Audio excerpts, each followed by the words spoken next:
എല്ലാവർക്കും സ്വാഗതം. ഞാൻ ഇന്നിവിടെ തയ്യാറാക്കാൻ പോകുന്നത് ഒരു കിണ്ണത്തപ്പമാണ്. വളരെ എളുപ്പത്തിൽ തയ്യാറാക്കാൻ പറ്റുന്ന രീതിയിലാണ് ഞാനിവിടെ ചെയ്തിരിക്കുന്നത്.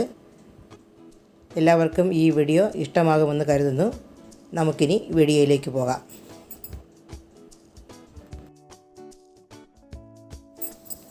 ഇരുന്നൂറ് ഗ്രാം പച്ചരി, 300 ഗ്രാം ശർക്കര, അത് ഉരുക്കി അരിച്ചെടുക്കണം.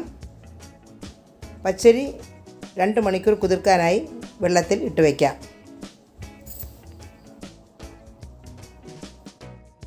കിണ്ണത്തപ്പത്തിന് ആവശ്യമായ നട്ട്സ് പൊരിച്ചെടുക്കാനായി 1.5 ടേബിൾ സ്പൂൺ നെയ്യ് ഒഴിച്ചു കൊടുക്കാം.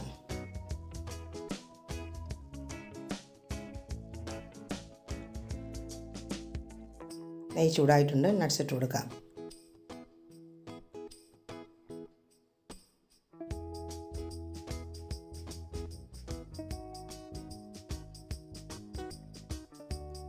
എല്ലാം കോരിമാറ്റാം.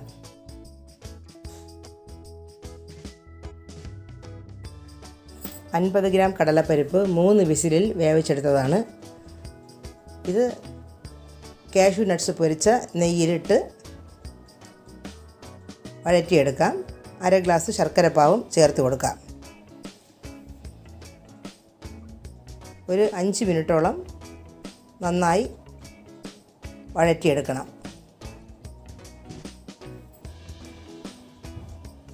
ഇതിങ്ങനെ വഴറ്റി ചേർക്കുമ്പോൾ നല്ല ടേസ്റ്റ് ആയിരിക്കും കിണ്ണത്തപ്പത്തിന്. അപ്പോൾ കുറുക്കിയെടുക്കേണ്ട ആവശ്യമൊന്നുമില്ല.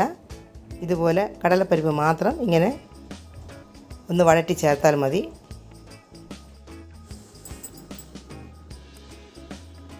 റെഡി ആയിട്ടുണ്ട്. വഴറ്റിയത് മതി. ഇനി തണുക്കാനായി മാറ്റിവെക്കാം. അരി വെള്ളമെല്ലാം തോർത്തി വെച്ചിരിക്കുകയാണ്. 1 ഗ്ലാസ് അരിക്ക് 1.5 കപ്പ് എന്ന അളവിലാണ് തേങ്ങ എടുത്തിരിക്കുന്നത്.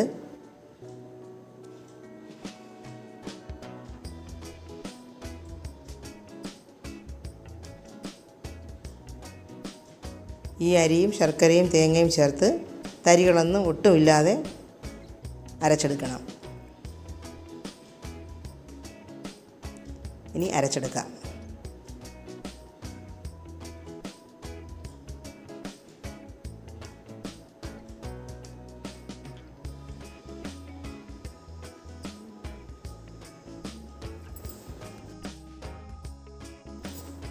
അരച്ചെടുത്തത് ഇതിലേക്ക് ഒഴിക്കാം. ബാക്കിയുള്ള അരിയും കൂടെ ഇതുപോലെ അരച്ചെടുക്കാം. വഴറ്റിയെടുത്ത കടലപ്പരിപ്പ് ജാറിലേക്ക് ഇട്ട് കൊടുക്കാം.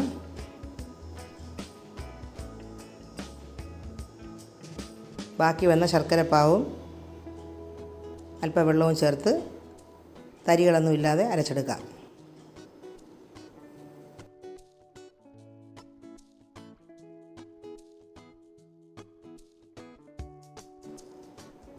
നന്നായിട്ട് അരച്ചെടുത്തിട്ടുണ്ട്. ഇതിലേക്ക് ഒഴിച്ചു കൊടുക്കാം. നന്നായി കലക്കി ചേർക്കണം. ഇത്രയും ലൂസായിരിക്കണം. ഒരുപാട് കട്ടിയാവാൻ പാടില്ല.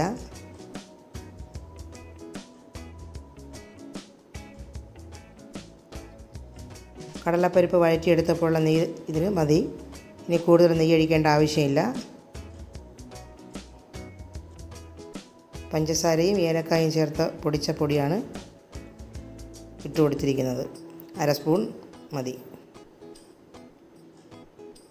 കാഷ്യൂ നട്ട്സിൽ മൈദാമാവ് ലേശം ഒന്ന് തൂറ്റിയാണ് വെച്ചിരിക്കുന്നത്. അത് എല്ലായിടത്തും കിണ്ണത്തപ്പത്തിൽ എല്ലായിടത്തും കിട്ടാൻ വേണ്ടിയിട്ടാണ്.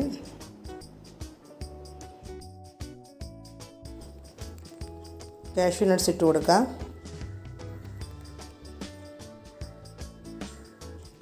നന്നായിട്ട് ഇളക്കി യോജിപ്പിക്കാം.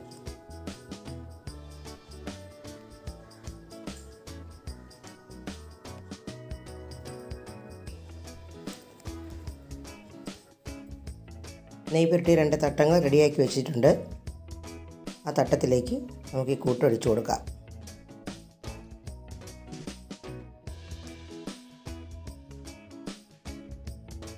ഒരുപാട് കനത്തിലൊഴിക്കാൻ പാടില്ല. ചിലപ്പോൾ വെന്ത് കിട്ടില്ല. ഇതാകുമ്പോൾ ഒരു 45 മിനിറ്റ് 50-നകത്ത് ആയി കിട്ടും.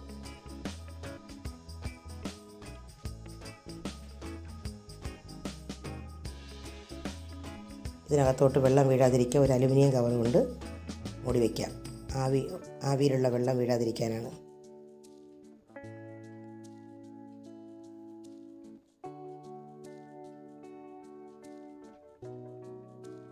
വെള്ളം ചൂടായി വരുന്നതേ ഉള്ളൂ. തിളച്ച് കഴിഞ്ഞതിന് ശേഷം മീഡിയത്തിലാക്കാം. ഇപ്പം ഹൈ ഫ്ലെയിമിലാണ് ഇരിക്കുന്നത്. അതിലേക്ക് ഇറക്കി വയ്ക്കാം.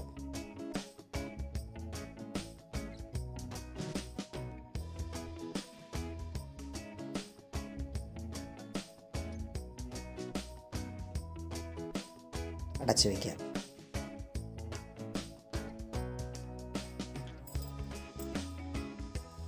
ഇപ്പോൾ ഒരു 50 മിനിറ്റ് ആയിട്ടുണ്ട്. നമുക്ക് തുറന്ന് നോക്കാം. 45 മിനിറ്റ് കഴിഞ്ഞപ്പോൾ ഫ്ലെയിം ഓഫാക്കിയിരുന്നു. ഒരു 3 മിനിറ്റ് കൂടെ അങ്ങനെ തന്നെ വെച്ചിരുന്നു. നമുക്കിതിൽ നിന്ന് എടുത്ത് മാറ്റാം.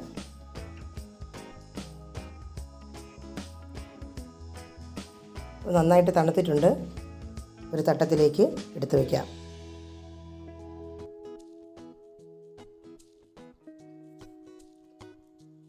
ഈ കിണ്ണത്തപ്പം നല്ല സോഫ്റ്റുമാണ്, നല്ല ടേസ്റ്റുമാണ്. ഞാൻ ഒരുപാട് പ്രാവശ്യം ഇത് ട്രൈ ചെയ്തിട്ടുണ്ട്. ഈ വീഡിയോ നിങ്ങൾക്കിഷ്ടമായെങ്കിൽ സബ്സ്ക്രൈബ് ചെയ്യാൻ മറക്കരുത്. ലൈക്കും കമൻറ്റും ഇടണം.